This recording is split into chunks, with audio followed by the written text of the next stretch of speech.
Ça va mon petit chat? Il a un abcès à sa papate, il a mal le pauvre. Du coup il est obligé d'avoir ça autour du cou. Oh mon pauvre petit.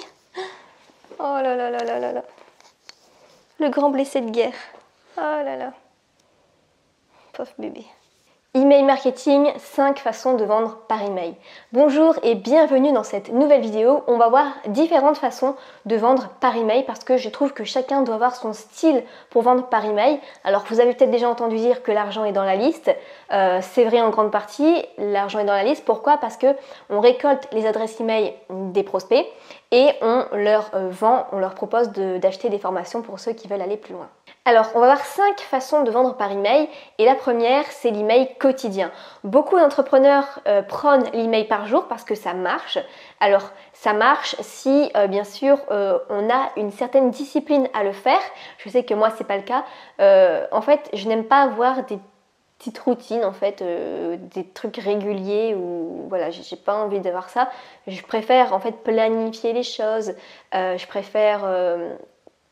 pas qu'il y ait un train-train qui s'installe en fait, donc voilà, même si c'est pas grand chose, mais j'ai pas envie de faire ça parce qu'il y a toujours des jours où tu n'auras pas envie, tu vas être malade, tu seras parti en week-end, tu seras parti en vacances, t'as plus de batterie, bref, il y a des trucs comme ça qui font que moi j'ai pas envie. Par contre c'est intéressant parce que eh bien, tu peux complètement augmenter ton chiffre d'affaires parce que forcément si tu proposes tous les jours quelque chose par email, forcément ça fait beaucoup plus de chances d'augmenter tes ventes parce que tu vas diversifier ton panier. Alors bien sûr, tu n'es pas obligé de faire un email par jour en proposant une offre, mais pourquoi pas en fait, tant que tu fais un email, autant que ça serve à quelque chose. Donc tu peux faire les deux, tu donnes des conseils, des astuces et l'autre moitié de l'email en fait, tu proposes ton offre en affiliation ou l'offre de ton propre produit. Donc voilà, mais c'est une certaine discipline à avoir, mais en tout cas, c'est quelque chose qui fonctionne pour beaucoup de personnes. Deuxième chose, c'est l'email comportemental, c'est-à-dire que ton autorépondeur va être configuré de façon à ce que le prospect clique ou ne clique pas, ouvre, n'ouvre pas, acheter, n'a pas acheté, etc. Donc ça c'est très intéressant, c'est très puissant et chaque personne n'a pas les mêmes emails en fait. Donc par exemple si la personne a ouvert un email, eh bien elle ne va pas recevoir par exemple la relance parce qu'elle n'a pas ouvert le premier email, ou elle ne va pas recevoir les 3-4 emails derrière qui vont proposer un produit parce qu'elle l'a déjà acheté. Donc c'est très intéressant et très puissant et le plus c'est que la personne elle se sent un peu privilégiée, elle se dit tiens c'est bien parce que je reçois des emails en fonction vraiment de mes intérêts, c'est vraiment un peu plus personnalisé, un peu plus poussé. Le moins c'est que c'est un peu compliqué à mettre en place. Moi-même j'ai galéré avec ça, que ce soit avec Mailchimp ou avec ActiveCampaign, je trouve que c'est un petit peu compliqué à mettre en place quand même, donc avec les tags et tout, enfin je suis pas trop à l'aise avec ça, c'est quand même de la technique et donc c'est un peu compliqué à mettre en place. Mais c'est quelque chose de très intéressant si vous savez le faire. Si jamais les emails, tout ça, ça t'intéresse, mais que tu ne sais pas vraiment comment on récolte des emails, je t'ai préparé une vidéo qui se trouve juste en dessous, ça sera le premier lien juste en dessous, qui explique un petit peu comment récolter tes 400 premières emails en 30 jours. Donc voilà, je t'ai préparé ça, tu peux aller voir juste en dessous et je te donne vraiment toutes mes astuces qui me permettent de récolter vraiment plusieurs dizaines d'emails chaque jour et aujourd'hui je suis à 10 000 emails mais vraiment qualifiés, c'est-à-dire que je fais des gros ménages de temps en temps où je supprime vraiment tous les gens qui n'ouvrent pas les emails en fait, donc sinon depuis le début je devais être à je sais pas, 30 000 emails, donc je t'explique tout mon processus pour récolter des emails en masse et de qualité. La troisième astuce, ça va être d'envoyer des emails seulement à ceux qui sont déjà clients. Donc ici, pas de page de capture, tout ça, tu retires tout ça de ton business, donc ça se simplifie. Et en fait, la page de capture, tu vas envoyer seulement des emails à ceux qui sont déjà clients, donc ceux qui ont acheté, qui sont passés par le bon de commande. Donc par le bon de commande, ils ont dû mettre leur adresse email. Tu vas avoir du coup un fichier client et tu vas envoyer des emails juste à eux. Pourquoi c'est intéressant? Parce que c'est beaucoup plus facile de vendre à ceux qui ont déjà acheté qu'à ceux qui n'ont pas encore acheté, d'accord? Ça va être dur à convaincre. Donc si ton offre, eh bien, c'était intéressant pour eux, forcément ils vont plus avoir de facilité parce qu'il y a la confiance qui est là pour acheter derrière d'autres formations. Donc c'est très intéressant. Le plus, c'est que ça retire tous les touristes.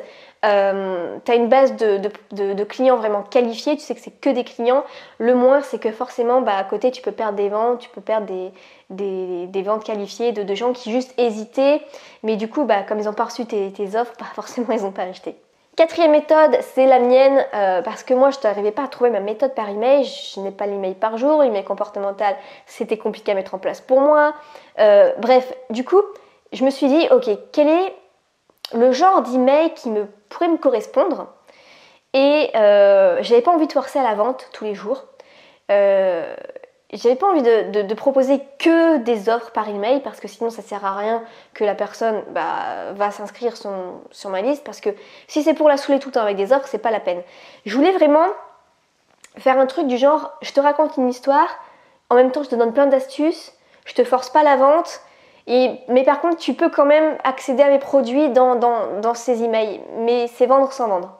Ok, donc j'avais tout ça en tête, ça réfléchi pendant vraiment des années et des années et des années, jusqu'à temps que Eureka, je trouve ma façon de faire.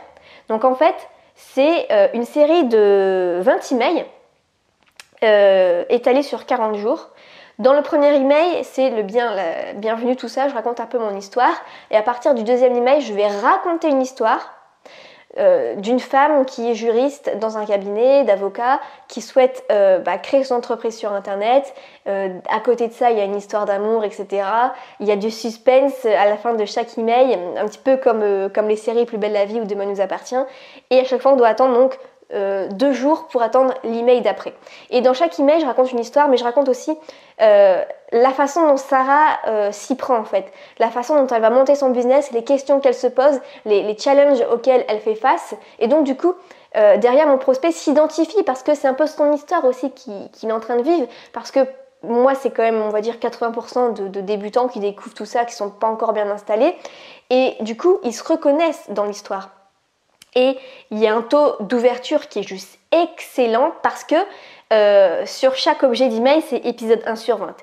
Le nom de la série, on va dire, épisode 2 sur 20, le nom de la série. Et du coup, les gens, ils ont envie à chaque fois de regarder les emails. Et notre cerveau est configuré à ce qu'on n'aime pas ne pas savoir la fin d'une histoire. D'accord ? C'est pour ça que les séries marchent bien. C'est pour ça que par exemple, quand on vous raconte une histoire, je sais pas, une embrouille qui vient de se créer, t'as envie de savoir le fin mot de l'histoire, parce qu'on n'aime pas savoir, on n'aime pas ne pas savoir en fait. Donc du coup, le taux d'ouverture est excellent. J'ai mis ça en place depuis décembre, donc ça commence à faire, mais ça marche vraiment très très bien. Je reçois plusieurs fois par jour en disant c'est très intéressant, l'épisode du jour était particulièrement intéressant, c'est super original comment tu fais. Et au début de chaque email, je mets une photo pour illustrer, une super belle photo pour illustrer. Donc du coup, les gens sont vraiment plongés dans l'histoire et j'adore faire ça. Et comment je vends par email aussi avec ça?